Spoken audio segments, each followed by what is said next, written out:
La Casa di Soci, littéralement la maison des compères, était très attendue par le tissu associatif monégasque. Depuis le 1er juillet, elle offre plus de 400 mètres carrés de surface aux associations de Monaco, dans le quartier de l'Ancienne Gare, à l'îlot Régnier 3. Ce nouveau lieu de vie est géré par la mairie.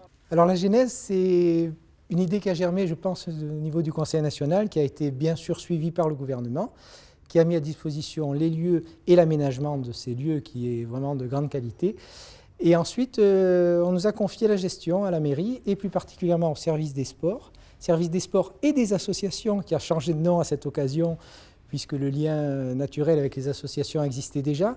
Mais aujourd'hui, on a la chance de pouvoir accueillir en ces lieux les associations monégasques qui souhaitent organiser des petites choses telles que réunions de travail, réunions de fin d'année, réunions anniversaires ou autres, et qui seront bien entendu accueillis dans ce lieu avec le plus grand plaisir et de personnel dédié, le matériel qu'on met à disposition. Et depuis début juillet, les visites se succèdent à la Casa di Soci. Les associations de Monaco ont été invitées à venir découvrir et s'approprier les lieux. L'aménagement, il y a 6 salles qui sont modulables, qui peuvent recevoir en configuration maximale 200 personnes. Donc il y a des tables, des chaises, des fauteuils qui seront mis à disposition pour recevoir les gens en fonction de la configuration souhaitée, soit une assemblée générale, donc, soit une réunion, soit en type salle de classe, donc différents, c'est très modulable, avec des panneaux, donc 6 salles qui sont modulables avec des panneaux.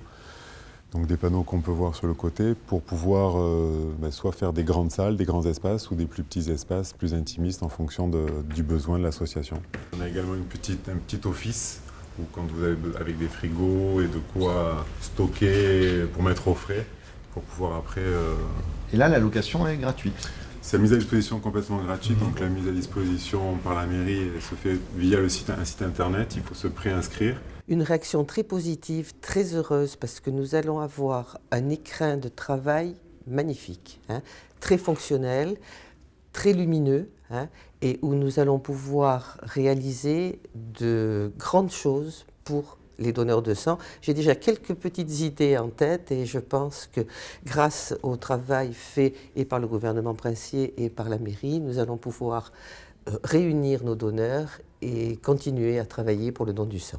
On l'attendait, pour dire la vérité, parce que c'est vrai que les associations qui sont de taille intermédiaire, les pontons de Monaco, on compte aujourd'hui une centaine d'adhérents, c'est toujours compliqué de se réunir, si ce n'est d'aller dans un lieu public ou un restaurant, qui va coûter un petit peu d'argent à l'association. On n'a pas beaucoup de moyens, donc c'est vrai qu'aujourd'hui, cette Casa di Soci répond entièrement à nos besoins pour réunir le bureau. On n'est pas très nombreux au bureau, mais c'est déjà bien. Et puis après, des assemblées générales ou des réunions d'information qu'on va pouvoir faire et qu'on va faire plus souvent maintenant. Toutes les associations intéressées pourront visiter la Casa di Soci jusqu'au 26 juillet. L'activité devrait ensuite réellement débuter au mois de septembre, lorsque l'heure de la reprise sonnera pour toutes ces entités. Il y a en principauté pas moins de 800 associations.